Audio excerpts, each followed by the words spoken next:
आदाब अस्सलाम उमैर आज़मी आप तमाम नाजरीन का मिलत टाइम्स पर इस्तकबाल करता हूँ। इस वक्त मैं पहुँच चुका हूँ उत्तर प्रदेश ज़िला आज़मगढ़ के बैरीडी गांव में।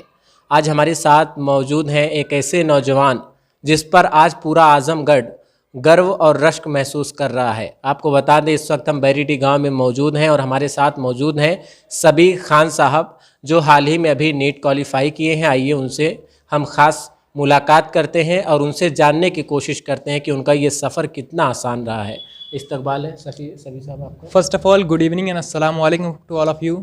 My name is Sabi Khan. I have scored 671 marks out of 720 in NEET 2021. I am very much thankful to Allah Ta'ala. I am very much thankful to my parents, my teachers and all my family members. And I am very much thankful to Umair sir for providing me an opportunity to be present here at the channel of Millet Times. Thank you so much. सभी खान हम ये जानना चाह रहे हैं आपसे कि आपने पहले जो मादरी तालीम आपकी बचपन के दिनों में आपने कहाँ से हासिल की, उसके बाद ये जर्नी कैसे आपकी कहाँ तक हुई? सर इनिशियल टाइम्स में जो हमारे यहाँ पे कोई ऐसा अच्छा स्कूल अवेलेबल नहीं था और था भी तो थोड़े डिस्टेंस पे था, तो इतनी दूर जाकर तालीम हासिल करना हम लोग के लिए भी पॉसिबल नहीं था क्योंकि ट्रांसपोर्ट की भी अवेलेबिलिटी नहीं थी।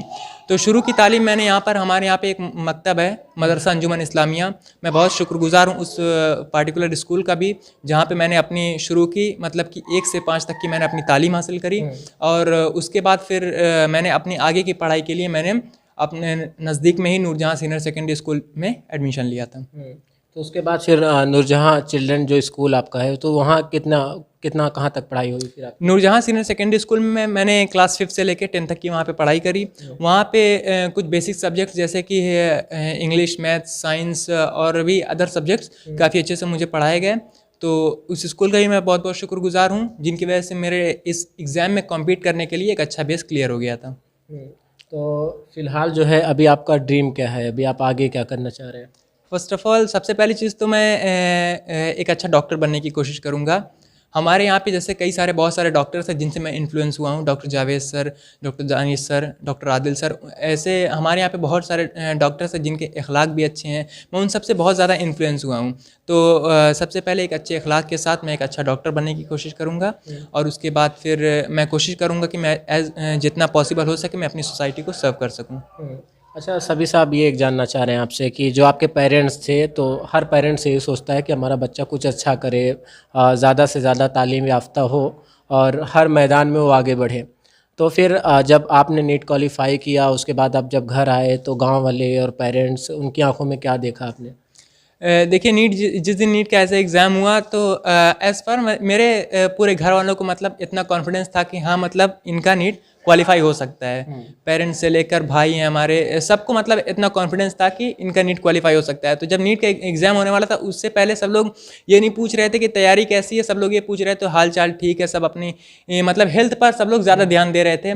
उसके बाद जब नीट का एग्ज़ाम हुआ तो बहुत सारे कॉल्स वगैरह आए घर से, तो उनको ये तो पता था कि मतलब कि नीट का एग्ज़ाम इसका हो गया है, वो सिर्फ ये पूछ रहे थे कितने मार्क्स आएंगे। तो उनको एज़ फार मैंने 676 एज ए प्रिडिक्ट किया था उन लोगों से, तो 671 मार्क्स स्कोर हुए और बहुत ही ज़्यादा पूरे माहौल में हमारे आसपास के इलाके में बहुत ज़्यादा खुशी का माहौल था उस टाइम और एक अच्छा मोमेंट एक अच्छा सिनेरियो उस टाइम डेवलप हो गया था जिस दिन नीट का एग्ज़ाम हुआ था। अच्छा अमूमन तौर पे ये देखा जाता है जो माँ बाप होते हैं, जो पेरेंट्स होते हैं वो बच्चों पे फोर्स करते हैं कि ज़बरदस्ती उनको पढ़ाना, अगर वो 4 घंटा पढ़ना चाहते हैं तो उनके ऊपर फोर्स करके उनको ज़्यादा स्टडी और ज़्यादा पढ़ाई करने के लिए कहते हैं। तो आपके साथ कभी ऐसा कुछ हुआ? जी देखिए जब क्लास में 10th में था तो 10th के बाद ऐसे बहुत सारी ब्रांचेज ओपन होती हैं, कोई मेडिकल फील्ड के लिए नीट होता है, इंजीनियरिंग फील्ड के लिए आईआईटी होता है। तो मेरा उस टाइम ड्रीम था कि हाँ मुझे मतलब मैथ्स मेरे जनरल साइंस या बायोलॉजी से भी ज़्यादा स्कोर मेरे मैथ्स में आए थे। तो उस टाइम एक अच्छी गाइडेंस की ज़रूरत होती है, तो मैंने उस टाइम बोला था कि मुझे आईटी करनी है क्योंकि मेरे मैथ्स में ज़्यादा मार्क्स है।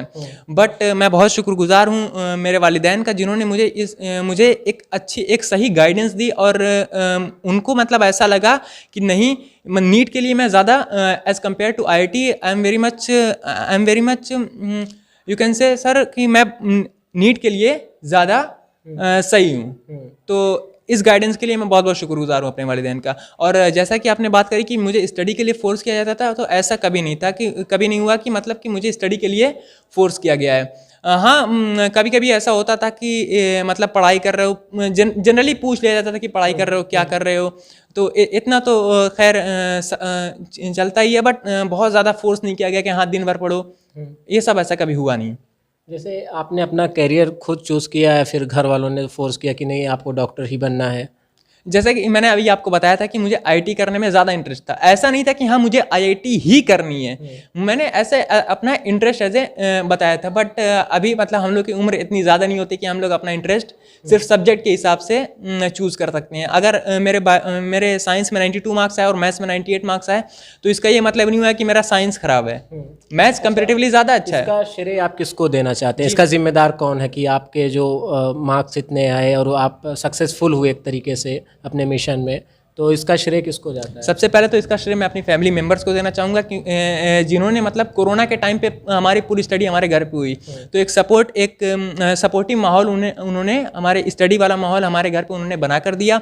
सेकंड चीज़ तो मैं अपनी कोचिंग इंस्टीट्यूट को और अपने टीचर्स को मैं इसका श्रेय ज़रूर देना चाहूँगा। मतलब कुछ बच्चे ऐसे भी होते हैं जो ये सोचते हैं कि बहुत टफ है, बहुत डिफ़िकल्ट है, हम नहीं कर पाएंगे, हम क्वालिफाई नहीं कर पाएंगे, या फिर वो मतलब डरते हैं, एक तरीके से उनके अंदर एक भय का आलम होता है, तो उनके लिए आप क्या कहना चाहेंगे? देखिए, जैसे किसी भी एग्जामिनेशन में होता है, तो एग्जामिनेशन का हर एक एग्जाम का अपना अलग अलग डर होता है। अभी नीट एक कॉम्पिटिटिव एग्जाम है, तो अगर आप इसमें अच्छे से हार्डवर्क कर रहे हैं, आप इसकी अच्छे से पढ़ाई कर रहे हैं, आप इसके लिए डेडिकेटेड हैं, तो आपको इससे डरने की कोई ज़रूरत नहीं है। ये एक काफ़ी जब आप इसकी प्रिपरेशन शुरू से लेकर आखिरी तक अच्छे से इसकी प्रिपरेशन कर लेते हैं, तो ये इसका डर अपने आप धीरे धीरे खत्म होने लगता है और अपने आप ही इसमें कॉन्फिडेंस बनने लगता है। तो मैं आप सभी से यही कहना चाहूँगा कि आप जब भी ऐसे एग्जामिनेशन की प्रिपरेशन करने जाएँ, तो शुरू से लगे रहें और अपना पूरे डेडिकेशन के साथ इस एग्ज़ाम्स की प्रिपरेशन करें, और आपको आखिर में डरने की ज़रूरत नहीं होगी। जब एग्जामिनेशन आते आते आप जब अच्छे से पढ़े रहेंगे, तो एग्जामिनेशन आते आते आप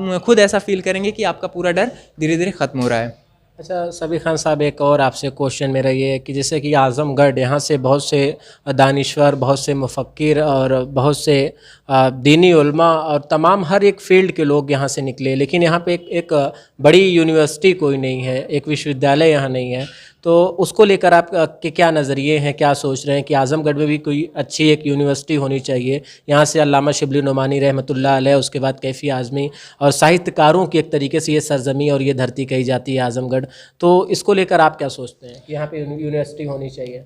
जी, शुरू में तो मुझे ऐसा लगा था कि हमारे यहाँ पे कोई बहुत अच्छा स्कूल अवेलेबल नहीं है, बट जब से मैंने नूरजहाँ सीनियर सेकेंडरी स्कूल के बारे में सुना था कि हमारे जो बेसिक तालीम है क्लास नर्सरी टू 12th, वहाँ पे काफ़ी अच्छी तरीके से उसकी प्रिपरेशन कराई जाती है। और भी हमारे यहाँ पे कई सारे स्कूल्स हैं जो स्कूल लेवल पर हमारे यहाँ पे आज़मगढ़ में धीरे धीरे डेवलपमेंट हो रहा है। और एज कॉलेज लेवल पर अगर हम बात करें, तो हमारे पास शिबली कॉलेज है, हमारे पास जल्दी हाल ही में खुला हुआ आज़मगढ़ पीजीआई एक मेडिकल कॉलेज है।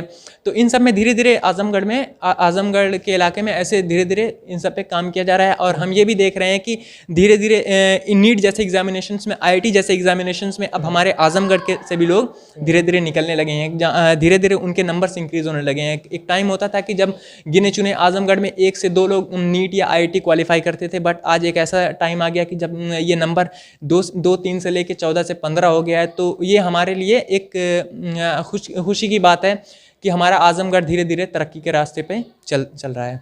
अच्छा, एक और सवाल आपसे कि जिस तरीके से आज़मगढ़ है और आज़मगढ़ में काफ़ी एजुकेटेड लोग भी रहे हैं, जिस तरीके से पॉलिटिकल कुछ लीडर्स होते हैं वो आज़मगढ़ को दूसरा नाम दे देते हैं, उसके बाद मीडिया पे भी आप देखते हैं मतलब जो आज़मगढ़ है उसे वो प्रेजेंट नहीं किया जाता। तो वो सारी चीज़ें देखकर आपको क्या महसूस करते हैं? आप एक स्टूडेंट, क्या लगता है आपको? सबसे पहली चीज़ तो मैं एज ए स्टूडेंट इन सब माहौल से, ज़रा सा पॉलिटिकल माहौल से मैं बहुत ही सेपरेट था। बट फिर भी कहीं पे जहाँ पे मैंने अपनी कोचिंग इंस्टीट्यूट जहाँ मैंने ज्वाइन करी थी, वहाँ पे ज़रा सा ऐसा माहौल था कि आज़मगढ़ के बारे में र्यूमर्स बहुत सारे थे। बट फिर भी जैसा कहा जाता है, मुझे ऐसा नहीं लगता कि यहाँ पर बहुत ज़्यादा पॉलिटिकल माहौल है, करप्शन ऐसा कुछ नहीं है। थोड़ा बहुत तो जैसे होता है कि हर एक ज़िले में, हर एक जगह पर अपनी अपनी कुछ उसकी बुराइयाँ भी हैं, कुछ इसकी खासियत भी है। तो आज़मगढ़ आकर मैं यही कहना चाहूँगा कि आज़मगढ़ आकर आप यहाँ की खासियत ढूंढिए, यहाँ के अच्छी जगहों पर जाइए, हमारे शिबली कॉलेज में जाइए, हमारे पीजीआई आज़मगढ़ में जाइए, वहाँ पे देखिए कि आपको आज़मगढ़ का माहौल, असली माहौल वहाँ पे मिलेगा आपको आज़मगढ़ का। जी, बहुत बहुत शुक्रिया सबीर साहब और बहुत बहुत मुबारकबाद मिलत टाइम्स की तरफ से आपको। बहुत बहुत शुक्रिया उमैर सर। Thank you. हमारे साथ मौजूद थे सबीर खान साहब, जिनसे हमारी ख़ास और तफसीली गुफ्तगू हो रही थी। नाजरीन, आपको बता दें इस वक्त हम मौजूद थे उत्तर प्रदेश ज़िला आज़मगढ़ के बैरीडी गांव में। हमारे साथ सबीर खान जो कि एक स्टूडेंट हैं, वो हमारे साथ मौजूद थे, उनसे बातचीत हमारी हो रही थी। मिलेंगे अगले एक स्पेशल रिपोर्ट के साथ। तब तक मैं उमैर आज़मी आप सभी नाजरीन से यहीं पर विदा चाहता हूँ। कैमरामैन इरफान हाशमी के साथ उमैर आज़मी, बैरीडी, आज़मगढ़। मिलेट टाइम्स को आपकी ज़रूरत है, हमारी आप माली मदद करें। हर महीने सिर्फ 100 रुपये और 1 साल के लिए एक साथ सिर्फ 1000 रुपये। रकम भेजने के लिए यहाँ दिए गए फ़ोन पे, गूगल पे और पेटीएम नंबर का इस्तेमाल कर सकते हैं।